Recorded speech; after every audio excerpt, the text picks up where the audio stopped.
ಪ್ರಾಚೀನವಾಗಿರ್ತಕ್ಕಂಥದ್ದು. ಆದ್ರೆ ಅವರು ಬರೀತಾರೆ ಕೇವಲ 5,000 ವರ್ಷಗಳ ಇತಿಹಾಸವನ್ನು ಬರೀತಾರೆ. ನಮಗೆ ಮಾನವ ಜನಾಂಗಕ್ಕೆ ಕೇವಲ 5,000 ವರ್ಷ ಆಗಿದೆ ಅಂತ ಬರೀತಾರೆ. ಇಲ್ಲ, ಬ್ರಹ್ಮಾಂಡ ಸೃಷ್ಟಿಯಾಗಿ ಎಷ್ಟು ವರ್ಷಗಳಾಯಿತು ಅಂತ ಲೆಕ್ಕ ಕೊಡ್ತಾರೆ. ಬ್ರಹ್ಮದೇವರ ಆಯುಷ್ಯ ಎಷ್ಟಾಗಿದೆ ಅಂತ ಕೊಡ್ತಾ ಇದ್ದಾರೆ. ಕಲಿಯುಗ ಪ್ರಾರಂಭವಾಗಿದೆ 5,000 ವರ್ಷ ಆಯಿತು. ಕೃಷ್ಣ 5,000 ವರ್ಷಗಳ ಹಿಂದೆ ಈ ಭೂಮಿಯಲ್ಲಿ ಇದ್ದ. ಅದಕ್ಕಿಂತಲೂ ಪೂರ್ವದಲ್ಲಿ ರಾಮ ನಡೆದಾಡತಕ್ಕಂಥ ಉದಾಹರಣೆಗಳಿದೆ, ಇತಿಹಾಸ ಇದೆ, ಇತಿಹಾಸ ಗ್ರಂಥ. ಅದಕ್ಕಾಗಿ ಇತಿಹಾಸ ಪ್ರಸ್ಥಾನ ತ್ರಯಗಳು ಇತಿಹಾಸ ಪ್ರಸ್ಥಾನ ಅನ್ನುವಂತಹದ್ದು ಬರೆದಿದ್ದೇ ಇದಾಗಿ ಇತಿಹಾಸದ ಕಲ್ಪನೆ ಗೊತ್ತಿಲ್ಲ ಭಾರತೀಯರಿಗೆ, ಇತಿಹಾಸವೇ ಇಲ್ಲ. ಅವರು ಕೇವಲ ಪುರಾಣಗಳನ್ನ ಕಟ್ಟುಕಥೆಗಳನ್ನು ಹೇಳ್ತಾರೆ ಅಂತ ಬರೀತಾರೆ. ಕಟ್ಟುಕಥೆಗಳಲ್ಲ, ಅವು ಎಲ್ಲವೂ ಕೂಡ ನಡೆದಿರ್ತಕ್ಕ ಘಟನೆಗಳೇ. ರಾಮ ಯಾವುದೇ ಪುರುಷ ನಡೆದಿರ್ತಕ್ಕಂಥ ಯಾವುದೋ ಕಥೆ ಅಲ್ಲ. ರಾಮ ಈ ಭೂಮಿಯಲ್ಲಿ ಇದ್ದ, ಜನಿಸಿದ್ದ, ರಾಮ ಅವತಾರ ಮಾಡಿದ್ದ, ಈ ಭೂಮಿಯಲ್ಲಿ ಹೇಗೆ ಕಾರ್ಯಗಳನ್ನು ಮಾಡಿದ್ದ ಅನ್ನೋದಕ್ಕೆ ಸಾಕ್ಷಿಗಳೇ ಸಾಕಷ್ಟು ಇದೆ. ಇಲ್ಲೇ ಪಕ್ಕದಲ್ಲೇ ಕಿಷ್ಕಿಂಧ ಇದೆ, ರಾಮೇಶ್ವರ ಇದೆ, ಅನೇಕ ಊರುಗಳು ಅವರು ಇರ್ತಕ್ಕಂಥ ಅವಶೇಷಗಳು ಇವತ್ತಿಗೆ ಇದ್ರೂ ಕೂಡ ಕಾಲ್ಪನಿಕ ಕಥೆಗಳು ಅಂತ ಹೇಳ್ತಾ ಇದ್ದಾರೆ. ಯಾಕೆಂದ್ರೆ ನಮ್ಮ ಸಂಸ್ಕೃತಿಯನ್ನ ನಾಶ ಮಾಡುವುದಕ್ಕಾಗಿ. ಈ ದೇಶದಲ್ಲಿ ಶಿಕ್ಷಣ ನೀತಿ ರೂಪಿಸಿರ್ತಕ್ಕಂಥ ಮೆಕಾಲೆ ಅನ್ನುವಂತ ಅವ ಬಂದಾಗ ಅವ ಏನ್ ಮಾಡ್ತಾನೆ, ಅವ ಒಂದು ಪತ್ರ ಬರೀತಾನೆ. ನಾನು ಇಲ್ಲಿ ಶಿಕ್ಷಣ ನೀತಿ ರೂಪಿಸೋದಕ್ಕಾಗಿ ಕೆಲಸದ ಮೇಲೆ ಇಲ್ಲಿ ಬಂದಿದ್ದೇನೆ. ಇನ್ನು ಈ ಶಿಕ್ಷಣ ನೀತಿಯನ್ನ ಬರಿಬೇಕು ಅಂತ ಎಲ್ಲ ಬರೆದು ಇಲ್ಲಿಯ ವ್ಯವಸ್ಥೆಯನ್ನ ಕೊಡ್ತಾ ಇದ್ದೇನೆ. ಆದ್ರೆ ಇಲ್ಲಿ 2 ಗ್ರಂಥಗಳಿದೆ. ಆ ಗ್ರಂಥ ಪರಿಣಾಮಕಾರಿ ಇದೆ. ಪ್ರತಿ ಹಳ್ಳಿಯ ಮನೆಗಳನ್ನ ನಿತ್ಯ ಹೇಳ್ಕೊಳ್ತಾರೆ ಮಕ್ಕಳಿಗೆ. ಆ ಕಥೆಗಳನ್ನ ಹೇಳೋದ್ರ ಮುಖಾಂತರ ಆ ಸಂಸ್ಕೃತಿಯನ್ನ ರಕ್ಷಣೆ ಮಾಡ್ತಾ ಇದ್ದಾರೆ. ಆ 2 ಗ್ರಂಥ ಇರುವವರೆಗೆ ಭಾರತೀಯ ಸಂಸ್ಕೃತಿಯನ್ನ ನಾಶ ಮಾಡಲಿಕ್ಕೆ ಆಗೋದಿಲ್ಲ ಅಂತ ಪತ್ರ ಬರೀತಾರೆ. ಅವು 2 ಗ್ರಂಥಗಳು ಅಂದ್ರೆ ರಾಮಾಯಣ ಮತ್ತು ಮಹಾಭಾರತ. ಎಷ್ಟು ಜನರಲ್ಲಿ ಆಸಕ್ತಾಗಿದ್ದು ಆ ಗ್ರಂಥಗಳು. ಮನೆಗಳಲ್ಲಿ ಹೆಸರಿಡುವಾಗ ಆ ಗ್ರಂಥಗಳ ಪ್ರಬಂಧ ಹೆಸರಿಡ್ತಾರೆ. ಇವತ್ತು ಬೇರೆ ಆಗಿದೆ ಹೆಸರುಗಳು. ಪಿಂಕಿ ಅಂತ ಏನೋ ಹೆಸರುಗಳು ಇಟ್ಕೊಳ್ತಾರೆ. ನಾಯಿರೋ ಮನುಷ್ಯ ಗೊತ್ತಾಗೋದಿಲ್ಲ ಕರೆದಾಗ. ಹುಡುಗಿ ಹೆಸರು ಕರೆದ್ರು ನಾಯಿ ಹೆಸರು ಕರೆದ್ರು ಗೊತ್ತಾಗೋದಿಲ್ಲ. ಮನುಷ್ಯರಿಗಿಂತ ನಾಯಿಯಲ್ಲಿ ಪ್ರಾಶಸ್ತ್ಯ. ಆದ್ರೆ ಅಲ್ಲಿ ಹೆಸರಿಡುವಾಗ ಆದರ್ಶವಾಗಿರ್ತಕ್ಕಂಥ ಹೆಸರುಗಳನ್ನ ಹೇಳ್ತಾರೆ. ಹೆಸರಾಗ ಯಾರನ್ನು ಮಂಥರ ಅಂತ ಹೆಸರಿಡಲಿಲ್ಲ, ಯಾರನ್ನು ಹೆಸರಿಡುವಾಗ ಶಕುನಿ ಅಂತ ಇರ್ತಿರಲಿಲ್ಲ, ಯಾರ ಹೆಸರಿಡುವಾಗ ಇಡ್ತಾ ಇರಲಿಲ್ಲ. ರಾಮ, ಲಕ್ಷ್ಮಣ, ಶತ್ರುಘ್ನ ಅಂತ ಇಡ್ತಾ ಇದ್ರು. ತಾಯಂದ್ರು ಇಡುವಾಗ ಸೀತಾಮಾತೆ ಅಂತ ಇಡ್ತಾ ಇದ್ರು. ದ್ರೌಪದಿ ಅಂತ ಹೆಸರಿಟ್ಟು ದೊಡ್ಡದಾಯ ಅಂತಿದ್ದಾರೆ. ಎಲ್ಲಾದ್ರೂ ಕೂಡ ಹೆಸರಿಟ್ಟಿದ್ದಾರೆ ಇಲ್ಲ. ಯಾಕೆಂದ್ರೆ ದುಷ್ಟದ ವ್ಯಕ್ತಿಯ ತಾಯಿ ಆಗಿದ್ದರಿಂದ ಅವಳಿಗೆ ಹೆಸರಿಲ್ಲೇ ಇಲ್ಲ. ಯಾರಾದ್ರೂ ಶಕುನಾರ ಇಲ್ಲ. ಶಕುನಿ ಅಂತ ಯಾಕೆ ಹೆಸರಿಟ್ಟಿಲ್ಲ ಅಂದ್ರೆ, ಏನಾದ್ರೂ ಶಕುನಿ ಕೆಲಸ ಮಾಡ್ತಾ ಇದ್ದಂದ್ರೆ ಅವನಿಗೆ ನಿಕ್ ನೇಮ್ ಇಟ್ಟಿರ್ತಾನೆ. ಶಕುನಿ ಬಂದ ಅವ್ರು ಬೇರೆ ಇರ್ತಾರೆ, ಆದ್ರೆ ಅವನಿಗೆ ನಿಕ್ ನೇಮ್ ಅಂತಾರೆ. ಅದು ರಾಮಾಯಣ ಮಹಾಭಾರತಗಳು ಭಾರತೀಯ ಸಂಸ್ಕೃತಿಯಲ್ಲಿ ಇಷ್ಟು ಪ್ರಭಾವಕಾರಿಯಾಗಿ ಕೆಲಸ ಮಾಡ್ತಾ ಇದ್ದು. ಪ್ರತಿ ಮನೆಗೆ ಅಜ್ಜಿಯರು ಕಥೆಗಳನ್ನ ಹೇಳಿ ಮಕ್ಕಳಿಗೆ ಆ ಕಥೆಗಳ ಮುಖಾಂತರ ಆ ವ್ಯಕ್ತಿತ್ವವನ್ನು ನಿರ್ಮಾಣ ಮಾಡತಕ್ಕಂತ ಕೆಲಸವನ್ನು ಮಾಡ್ತಾ ಇದ್ರು. ಶಿವಾಜಿ ಏನೂ ಇಲ್ಲದೆ ಇರತಕ್ಕಂತ ಒಬ್ಬ ಹಾಸನ ಆಗಿರ್ತಕ್ಕಂಥವನ ಮಗನಾಗಿರ್ತಕ್ಕಂಥವ ಶೂನ್ಯದಿಂದ ಸಿಂಹದವರೆಗೆ ಅವ ಬೆಳಿಬೇಕು ಅಂತ ಆದ್ರೆ ತಾಯಿ ಜೀಜಾಬಾಯಿ ಮಹಾಭಾರತ ರಾಮಾಯಣದ ಕಥೆಗಳನ್ನು ಹೇಳಿ ಆ ನಂತರ ಅವನ ವ್ಯಕ್ತಿತ್ವವನ್ನು ನಿರ್ಮಾಣ ಮಾಡಿ ಅವರನ್ನ ರಾಜನನ್ನಾಗಿ ಮಾಡಿ ಒಂದು ಸೇನೆಯನ್ನ ಕಟ್ಟಿ ಹಿಂದವಿ ರಾಷ್ಟ್ರವನ್ನ ಕಟ್ಟಿದ್ದು ಒಬ್ಬ ತಾಯಿ. ಒಬ್ಬ ತಾಯಿಯನ್ನು ಕಟ್ಟಿ ಒಂದು ಮಗನನ್ನು ಬೆಳೆಸಿ ಒಂದು ರಾಷ್ಟ್ರವನ್ನು ಉಳಿಸಬೇಕಾದಂತ ಕೆಲಸ ಮಾಡ್ತಾಳೆ ಅಂತ ಅಂದ್ರೆ ಆ ತಾಯಿಗೆ ಪ್ರೇರಕವಾಗಿರ್ತಕ್ಕಂಥ ಗ್ರಂಥಗಳು ರಾಮಾಯಣ ಮಹಾಭಾರತ ಅಂತ ಕೆಲಸ ಆ ಗ್ರಂಥಗಳು ಮಾಡಿದ್ದನ್ನು ನಾವು ನೋಡ್ತೇವೆ. ಅನೇಕ ಉದಾಹರಣೆಗಳಿದೆ. ಇಂತಹ ಗ್ರಂಥಗಳು ರಾಮಾಯಣ ಮಹಾಭಾರತ ಗ್ರಂಥಗಳು ಇವತ್ತೇನಾಗ್ತಾ ಇದೆ ಅಂದ್ರೆ ಓದುವಂತಹದ್ದು, ಆ ಕಥೆಗಳನ್ನು ಹೇಳ್ತಕ್ಕಂಥದ್ದು ಎಲ್ಲ ಹೋಗ್ತಿದೆ. ಈ ಒಂದು 10-20 ವರ್ಷಗಳಲ್ಲಿ ಸಂಪೂರ್ಣವಾಗಿ ಬದಲಾಗಿದೆ. ತಾಯಂದಿರು ಸೀರಿಯಲ್ ಮುಂದೆ ಕೂತಿರ್ತಾರೆ, ಮಕ್ಕಳು ಟ್ಯೂಷನ್ ನಲ್ಲಿ ಅವ್ರಿಗೆ ಹೋಮ್ವರ್ಕ್ ಕೊಟ್ಟು ಅವರು ಸೀರಿಯಲ್ ನೋಡ್ತಾ ಇರ್ತಾರೆ. ಟ್ಯೂಷನ್ ಅವ್ರು ಮಾಡ್ತಕ್ಕಂಥವ್ರು ಏನ್ ಮಾಡ್ತಾರೆ, ಒಳಗೆ ಪಾಲಕರು ಬಿಡ ಬಾಗಿಲು ಮುಚ್ಚಿ ಏನ್ ಮಾಡ್ತಾ ಇರ್ತಾರೆ ಅಂದ್ರೆ ಒಳಗೆ ಹೋಗಿ ಸೀರಿಯಲ್ ನೋಡ್ತಾ ಇರ್ತಾರೆ. ಟ್ಯೂಷನ್ ಹೆಸರಿಗೆ ಮಾತ್ರ. ಅವ್ರಿಗೆ ಒಳ್ಳೆ ಶಿಕ್ಷಣ ಸಿಗ್ಲಿಕ್ಕೆ ಸಾಧ್ಯನೇ ಇಲ್ಲ. ಶಾಲೆಗಳಲ್ಲಿ ಒಳ್ಳೆ ಶಿಕ್ಷಣ ಕೊಡ್ತಾರೆ, ಇಂಗ್ಲಿಷ್ ಮೀಡಿಯಂ ಅಂತ. ಇಂಗ್ಲಿಷ್ ಮೀಡಿಯಂ ಹೇಳ್ತಕ್ಕಂಥ ನಮ್ಮ ಭಾರತೀಯ ಸಂಸ್ಕೃತಿಯ ಬಗ್ಗೆ ತಾತ್ಸಾರವನ್ನು ಬೆಳೆಸ್ತಕ್ಕಂಥ ಶಿಕ್ಷಣವನ್ನೇ ಕೊಡ್ತಾರೆ ಹೊರತಾಗಿ ಅಲ್ಲಿ ಯಾವುದೇ ಶಿಕ್ಷಣವನ್ನು ಕೊಡ್ಲಿಕ್ಕೆ ಸಾಧ್ಯ ಇಲ್ಲ, ಕೊಡ್ಲಿಕ್ಕೆ ಸಾಧ್ಯವಿಲ್ಲ. ಒಂದು ರಾಮಾಯಣ ಮಹಾಭಾರತ ಅನ್ನುವಂತ ಗ್ರಂಥಗಳು ಇತಿಹಾಸ ಕಾವ್ಯಗಳು ಅಂತ ಅನಿಸ್ಕೊಂಡಿದೆ. ಅಂದ್ರೆ ಅದಕ್ಕೆ ಕರ್ತೃತ್ವ ಶಕ್ತಿಯನ್ನು ಬೆಳೆಸ್ತಕ್ಕಂಥ ಶಕ್ತಿ ಇರುತ್ತೆ. ಯಾರು ಕಾವ್ಯಗಳನ್ನು ಅಧ್ಯಯನ ಮಾಡ್ತಾರೋ ಅವರಿಗೆ ಕಾವ್ಯವನ್ನ ರಚನೆ ಮಾಡತಕ್ಕಂಥ ಶಕ್ತಿ ಬರುತ್ತೆ. ಮಹಾಭಾರತ ರಾಮಾಯಣವನ್ನು ಓದಿ ನೀವೇ ಕಥೆ ಬರ್ತಕ್ಕಂಥ ಶಕ್ತಿ ಬರುತ್ತೆ. ರಾಮಾಯಣ ಮಹಾಭಾರತ ಶ್ಲೋಕಗಳನ್ನ ಕಂಠಪಾಠ ಮಾಡ್ರಿ, ಶ್ಲೋಕಗಳನ್ನ ರಚನೆ ಮಾಡ್ತಕ್ಕ ಶಕ್ತಿ ಬರ್ತದೆ. ಸುಮಧ್ವಿಜಯಾದ ಗ್ರಂಥಗಳನ್ನ ಅಧ್ಯಯನ ಮಾಡ್ತಾರೆ. ಪಾಠಕ್ರಮದಲ್ಲಿ ಪಾಠಶಾಲೆ ಯಾಕೆ ಕಲಿಸ್ತಾರೆ ಅಂದ್ರೆ ಆ ಸುಮಧ್ವಿಜಯ ಗ್ರಂಥವನ್ನ ಅಧ್ಯಯನ ಮಾಡಿದ್ರೆ ಅದೊಂದು ಕಾವ್ಯ, ರುಕ್ಮಿಣಿ ವಿಷಯ ಕಾವ್ಯ. ಆ ಯಾವನು ಕಾವ್ಯಗಳನ್ನ ಅಧ್ಯಯನ ಮಾಡ್ತಾರೆ ನಮಗೆ ಕಾವ್ಯ ರಚನಾ ಶಕ್ತಿ ಬರುತ್ತೆ. ಇವತ್ತು ನಾವು ಆ ಶಕ್ತಿಯನ್ನ ಕಳ್ಕೊಳ್ತಾ ಇದ್ದೇವೆ. ನಮ್ಮ ಮಕ್ಕಳು ಯಾರು ಕೂಡ ಈ 10 ವರ್ಷಗಳಾದ ಹಿಂದೆ ನೋಡಿದಾಗ ಹೆಚ್ಚು ಕಡಿಮೆ ಈ ಜ್ಞಾನಪೀಠ ಪ್ರಶಸ್ತಿ ಪಡೆದಿರತಕ್ಕಂಥವರ ಸಮಕಾಲೀನ ಅಂದ್ರೆ ಭೈರಪ್ಪನವರ ಸಮಕಾಲೀನರು ಸಾಹಿತಿಗಳು ಆದ ಮೇಲೆ ಯಾರು ದೊಡ್ಡ ಸಾಹಿತಿಗಳು ಬರಲೇ ಇಲ್ಲ. ಭೈರಪ್ಪನವರು ಆದ ನಂತರ ನಮ್ಮ ರಾಜ್ಯದಲ್ಲಿ ಆಗ್ಲಿ ಇಡೀ ದೇಶದಲ್ಲಾಗಲಿ ಆಧುನಿಕ ಕಾಲದಲ್ಲಿ ಯಾರೂ ದೊಡ್ಡ ಸಾಹಿತಿಗಳಾಗಿ ಹೊರಹೊಮ್ಮಲೇ ಇಲ್ಲ. ದೊಡ್ಡ ದೊಡ್ಡ ಗ್ರಂಥಗಳನ್ನ ರಚನೆ ಮಾಡ್ತಕ್ಕಂಥ ಸಾಹಿತಿಗಳು ಯಾಕೆ ಅಂತ ಕೇಳಿದ್ರೆ ಅಧ್ಯಯನ ಅನ್ನುವಂಥದ್ದು ಕೊರತೆ ಆಗ್ತಾ ಇದೆ. ಎಲ್ಲರೂ ಮೊಬೈಲು, ಲ್ಯಾಪ್ಟಾಪ್ ಇದರಲ್ಲಿ ತೊಡುತ್ತಾರೆ, ನೋಡ್ತಾರೆ, ಅದನ್ನ ಶ್ರವಣ ಮಾಡ್ತಕ್ಕಂಥ ಶಕ್ತಿ ಇಲ್ಲ. ನಾವೇ ಉದಾಹರಣೆಗಾಗಿ ನೋಡ್ಬೋದು, ಈ ಮೊಬೈಲ್ ಬರೋದಕ್ಕಿಂತ ಮುಂಚೆ ನಮ್ಮ ಜ್ಞಾಪಕ ಶಕ್ತಿ ಹೇಗಿತ್ತಂದ್ರೆ ಲ್ಯಾಂಡ್ ಫೋನ್ ಇದ್ದಾಗ 50ವರೆಗೆ ಮೊಬೈಲ್ ನಂಬರ್ಗಳು ನಾವು ನೆನ್ಪಿಟ್ಕೊಂಡು ಫೋನ್ ಮಾಡ್ತಾ ಇದ್ವಿ. ಯಾವುದೇ ಫೋನ್ ಮಾಡಿದ್ರು ಕೂಡ ಲ್ಯಾಂಡ್ ಫೋನಲ್ಲಿ ಮಾಡ್ತಾ ಇದ್ವಿ. ಈ ಮೇಲೆ ಯಾರಿಗೂ ನಂಬರ್ ನೆನಪಿರೋದಿಲ್ಲ. ಯಾಕೆ ಅಂತ ಹೇಳಿದ್ರೆ ಆ ಶಕ್ತಿ ಹೋಗ್ಬೋದು, ಎಲ್ಲ ಅಲ್ಲಿ ಸಿಗ್ತಾ ಇದೆ. ಹೀಗಾಗಿದೆ ನಮ್ಮ ಅಧ್ಯಯನ ಶಕ್ತಿ ಕಡಿಮೆ ಆಗ್ತಾ ಇದೆ. ಹೀಗಾಗಿ ಮಕ್ಕಳಿಗೆ ಅದರ ಕೊರತೆ ಆಗ್ತಾ ಇದೆ. ಮುಂದೆ ಇದನ್ನ ಕಂಟಿನ್ಯೂಟಿ ಅಂದ್ರೆ ಇದರ ಮುಂದುವರಿಕೆ ಆಗುವಂತಹದ್ದು ಕೊರತೆ ಆಗ್ತಾ ಇದೆ. ಜ್ಞಾನ ಅಜ್ಞಾನ ಅನ್ನುವಂಥದ್ದು ಏನು ಅನ್ನುವಂಥದ್ದು ಪರಿಕಲ್ಪನೆ ಇಲ್ಲದೆ ಇರತಕ್ಕಂಥ ಸ್ಥಿತಿ ಆಗ್ತಾ ಇದೆ. ಸಮಾಜದಲ್ಲಿ ಅನೇಕ ಬದಲಾವಣೆಗಳನ್ನು ನಾವು ಆಗ್ತಾ ಇದೆ ಅನ್ನುವಂಥದ್ದು ಗಮನಿಸಬೇಕು. ಕೇವಲ ಶಾಸ್ತ್ರಗಳಿರತಕ್ಕಂಥದ್ದು ಯಾರೋ ಒಬ್ಬರು ಸ್ವಾಮಿಗಳಿಗೆ ಆಚಾರ್ಯರಿಗೆ ಕಂಠಪಾಠ ಮಾಡಿಕೊಂಡು ಅವರು ವೃತ್ತಿ ಮಾಡಿಕೊಂಡು ಉಪಜೀವನ ಮಾಡಲಿಕ್ಕೆ ಅಲ್ಲ. ಆ ವೇದಗಳಲ್ಲಿ, ಪುರಾಣಗಳಲ್ಲಿ, ಇತಿಹಾಸ ಗ್ರಂಥದಲ್ಲಿ ಜೀವನ ಶಿಕ್ಷಣ ಕ್ರಮವನ್ನು ಹೇಳಿದ್ದಾರೆ. ಜೀವನವನ್ನು ಹೇಗೆ ಸಾಗಿಸಬೇಕು, ಹೇಗೆ ಬೆಳೆಸಬೇಕು, ಸಂತನಿಗೆ ಹೇಗೆ ಸಂಸ್ಕಾರವನ್ನು ಕೊಡಬೇಕು ಎಲ್ಲವೂ ಅದರಲ್ಲಿದೆ. ಅದರಲ್ಲಿ ಹೇಳಿರ್ತಕ್ಕಂಥ ವೇದದಲ್ಲಿ ಇರತಕ್ಕಂಥ ಮಂತ್ರಗಳನ್ನೇ ನಮಗೆ ಆ ಸೂತ್ರಗಳ ರೂಪದಲ್ಲಿ ಸಂಸ್ಕಾರಗಳನ್ನು ಕೊಡ್ತಕ್ಕಂಥ ಮಂತ್ರಗಳನ್ನು ಕೊಟ್ಟಿದ್ದಾರೆ. ಅವರು ಮಂತ್ರಗಳನ್ನು ಹೇಳ್ತಾರೆ ಆಚಾರ್ಯರು, ಹೇಳಿ ದಕ್ಷಿಣ ತಗೊಂಡು ಅವ್ರು ಹೋಗ್ಬಿಡ್ತಾರೆ. ಅದ್ರಲ್ಲಿ ಏನೇನು ಗೊತ್ತಾಗ ನಮ್ಗೆ ಗೊತ್ತಾಗುತ್ತೆ.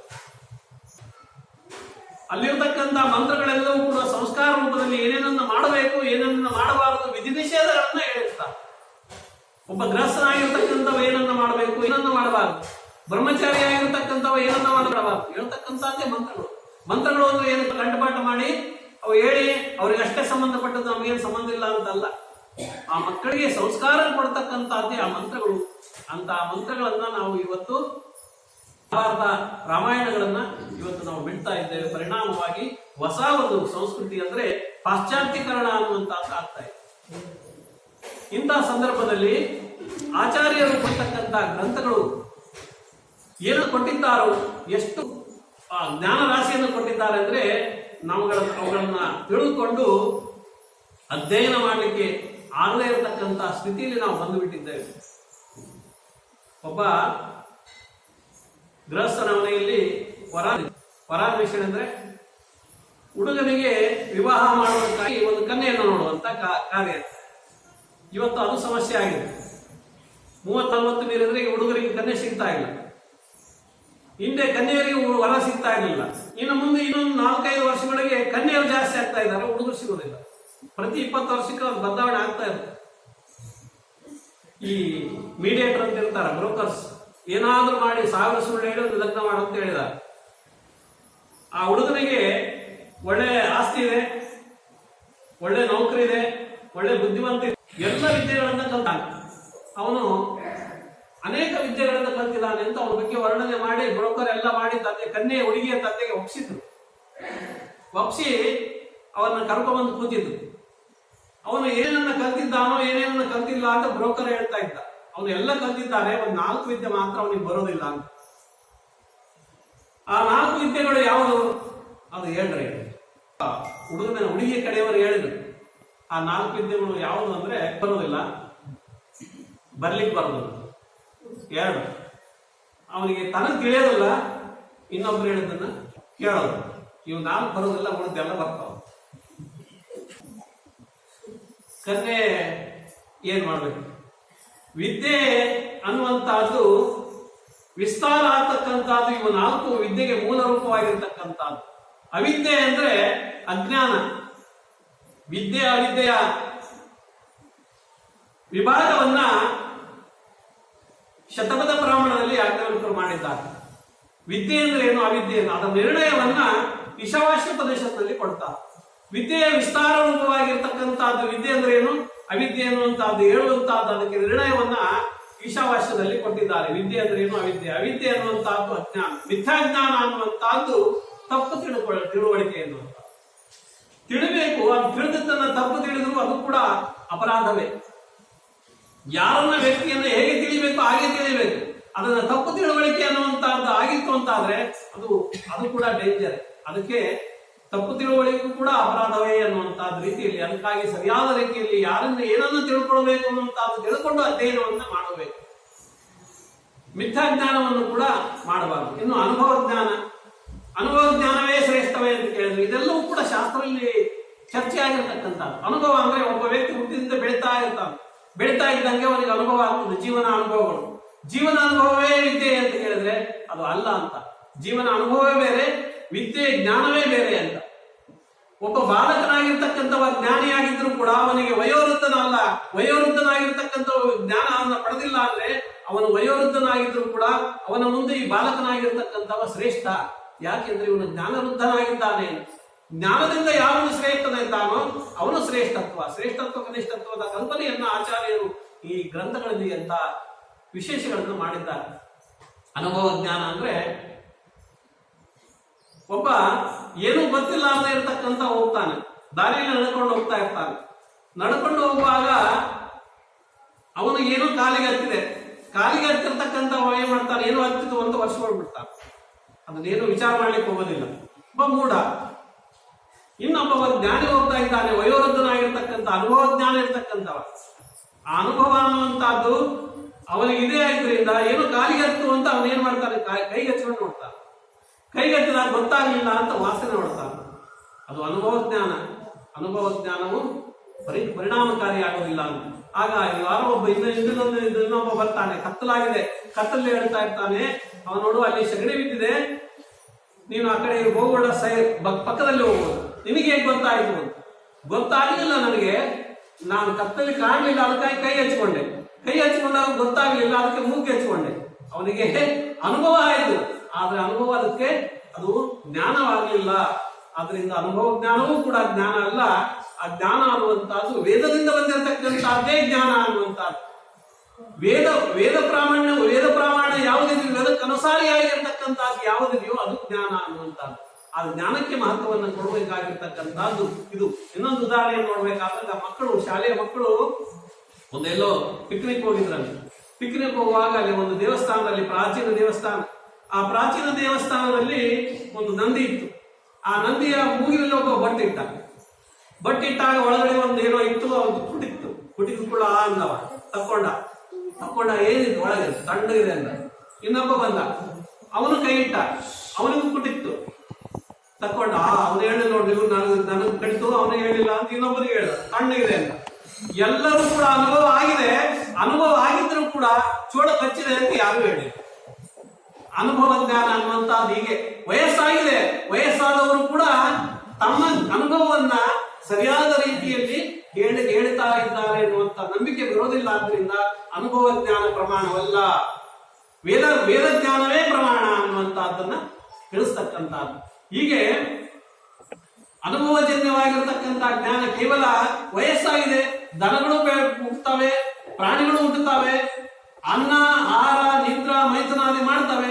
ಮನುಷ್ಯನು ಮಾಡ್ಕೊಳ್ತಾನೆ, ಆಹಾರವನ್ನು ತಗೊಳ್ತಾನೆ, ಅವನು ನಿದ್ದೆಯನ್ನು ಮಾಡ್ತಾನೆ, ಅವನು ಭೋಗಾದಿಗಳನ್ನು ಮಾಡ್ತಾನೆ, ಅವನು ಮಲಗ್ತಾನೆ. ಪ್ರಾಣಿಗಳೆಲ್ಲ ಮಲಗ್ತವೆ. ಅವಕ್ಕೂ ಅನುಭವ ಇದೆ. ಹಸಿವಾದಾಗ ತಿನ್ನಬೇಕನ್ನುವಂತ ಅನುಭವ ಇದೆ. ಅವುಗಳಿಗೂ ನೀರಿಡಿಕೆ ಆಗಬೇಕಂತಿದೆ. ಅವಕ್ಕೂ ವಯಸ್ಸಾದಾಗ ಸಂಧಾನವನ್ನು ಮಾಡಬೇಕು ಅನ್ನುವಂತ ಅನುಭವ ಇದೆ.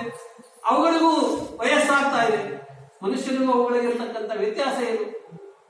ಮನುಷ್ಯನಿಗೆ ಆರಾನಿತ್ರ ಭಯಭಯದಂಚ ಸಾಮಾನ್ಯವೇತ ಪಶುಗಳ ನಾರಾಯಣ, ಎಲ್ಲರಿಗೂ ಸಮಾನವಾಗಿರ್ತಕ್ಕಂಥದ್ದೇ ಇದೆ. ಇದರಲ್ಲಿ ವ್ಯತ್ಯಾಸ ಏನು ಅಂತಂದ್ರೆ ಮನುಷ್ಯನಿಗೆ ಜ್ಞಾನದಿಂದ ಶ್ರೇಷ್ಠತ್ವವನ್ನು ಕೊಟ್ಟಿದ್ದಾರೆ.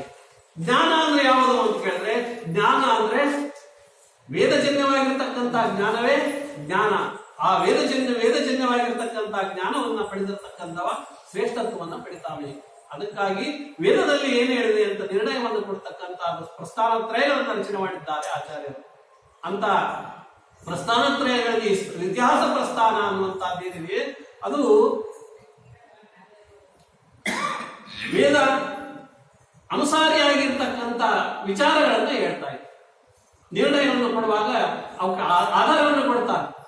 ಅದಕ್ಕೆ ಪ್ರಮಾಣಾಚಾರ್ಯರು ಕೊಡಬೇಕಾದಾಗ ಈ ವಾಕ್ಯಕ್ಕೆ ಈ ಪ್ರಮಾಣ ಇದೆ, ಈ ವೇದದಲ್ಲಿದೆ, ಈ ಇತಿಹಾಸದಲ್ಲಿದೆ, ಈ ಪುರಾಣದಲ್ಲಿದೆ, ಇದಕ್ಕೆ ಪುರಾಣ ಆಧಾರವನ್ನು ಕೊಟ್ಟು ಪ್ರಮಾಣವನ್ನು ಕೊಟ್ಟು ಹೇಳ್ತಾರೆ. ಈ ರೀತಿಯಾಗಿ ಅನೇಕ ಜನ ದಾರ್ಶನಿಕರು ಬಂದರು, ಅಲ್ಲಿ ಕೂಡ ಸಮಸ್ಯೆ ಬಂತು.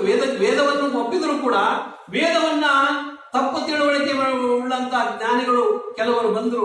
ಅವರು ಹೇಗೆ ವೇದಾಗಮ ಪುರಾಣಕ್ಕ ಪರಮಾರ್ಥನ ವ್ಯಕ್ತಿಯ ವೇದಗಳನ್ನ ತಿಳಿದರು, ಆದ್ರೆ ಪರಮಾರ್ಥವನ್ನ ತಿಳಿಲಿಲ್ಲ.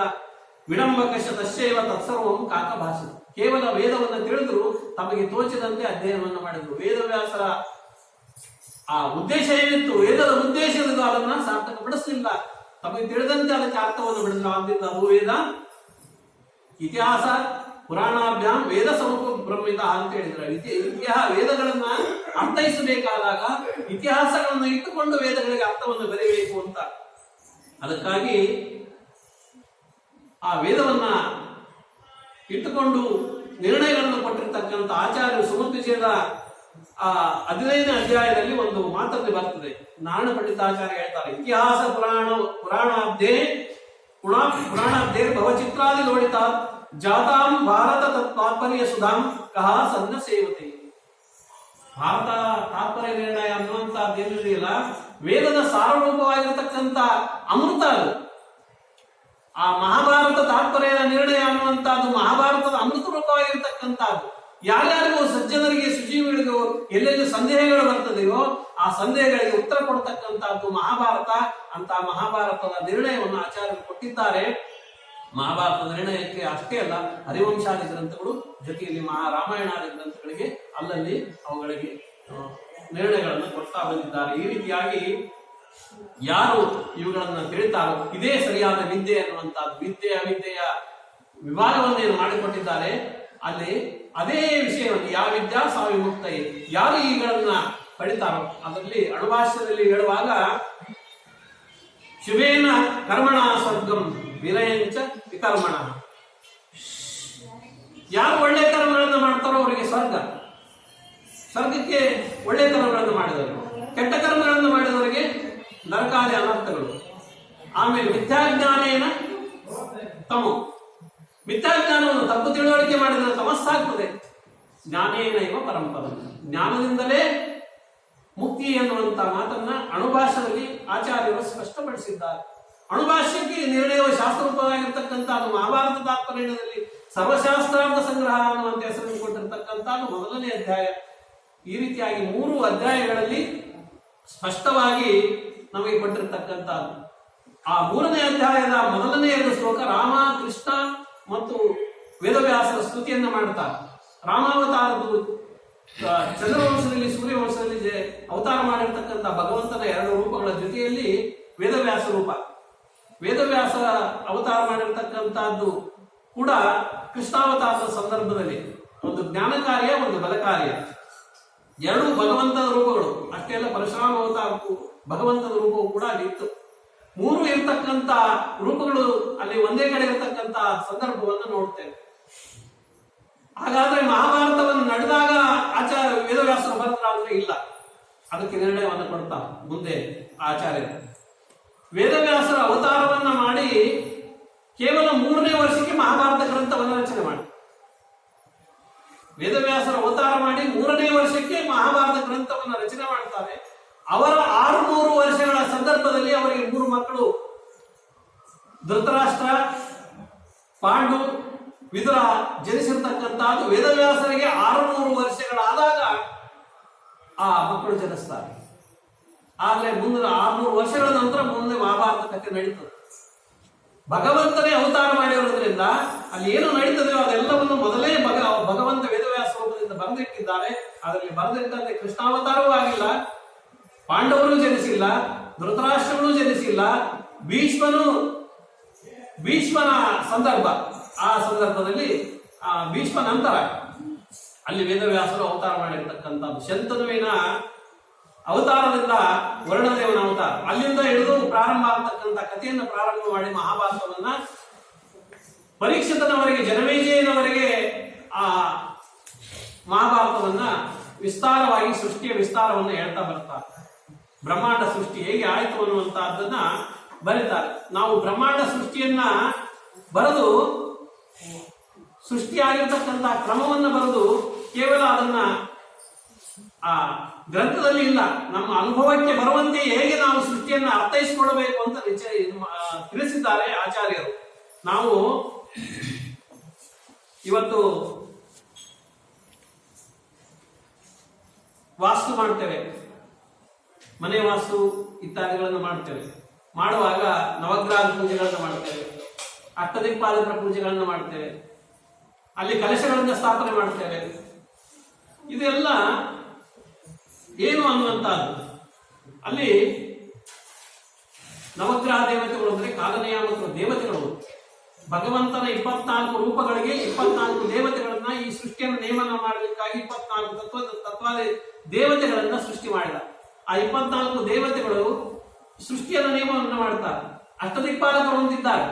ಅಷ್ಟದಿಕ್ಪಾಲಕರು ಅಂದ್ರೆ ಎಲ್ಲೋ ಇಲ್ಲ, ನಿತ್ಯ ನಮ್ಮ ಜೀವನದಲ್ಲಿ ನಿತ್ಯ ಅವರು ಪರಿಣಾಮಕಾರಿಯಾಗಿ ಕೆಲಸವನ್ನ ಮಾಡ್ತಾ ಇರ್ತಾರೆ. ಹೇಗೆ ಅಂದ್ರೆ ಇಂದ್ರ ಸೂರ್ಯೋದಯದಿಂದ 3 ತಾಸುಗಳವರೆಗೆ ನಿಯಮನನ್ನ ಮಾಡ್ತಾನೆ, ಕಾಲ ನಿಯಮನವನ್ನು. ಅದಕ್ಕೆ ಸೂರ್ಯೋದಯದ ಸಮಯದಲ್ಲಿ ಬ್ರಾಹ್ಮಿ ಮುಹೂರ್ತದಲ್ಲಿ ನಾವೆದ್ದು ಆನ್ಯ ಕಾರ್ಯಗಳನ್ನು ಮಾಡಿದರೆ ಅದು ಸಂಪತ್ಕಾರಕವಾಗಿರ್ತಕ್ಕಂಥದ್ದು. ಇಂದ್ರ ಸಂಪತ್ಕಾರಕ. ಇಂದ್ರ ನಂತರ ಅಗ್ನಿ. 3 ತಾಸು ಆಯ್ತು ಅಂತ ಆದ್ರೆ, ಸೂರ್ಯೋದಯ ಆಗಿ 3 ತಾಸು ಆಯ್ತು ಅಂತ ಆದ್ರೆ ಒಳಗೆ ಅಗ್ನಿಸ್ಫುಟ, ಅಗ್ನಿ ಹೊಟ್ಟೆಯಲ್ಲಿ ಅಗ್ನಿಸ್ಫುಟ ಆಗ್ಲಿಕ್ಕೆ ಪ್ರಾರಂಭ. ಅಗ್ನಿಯ ಕಾಲ 3 ತಾಸು, 6 ತಾಸು ಆಯ್ತು. 6 ತಾಸು ಆದ ನಂತರ ಯಮನ ಕಾಲ ಪ್ರಾರಂಭ, ಕುತಪ ಕಾಲ ಅಂತಾರೆ.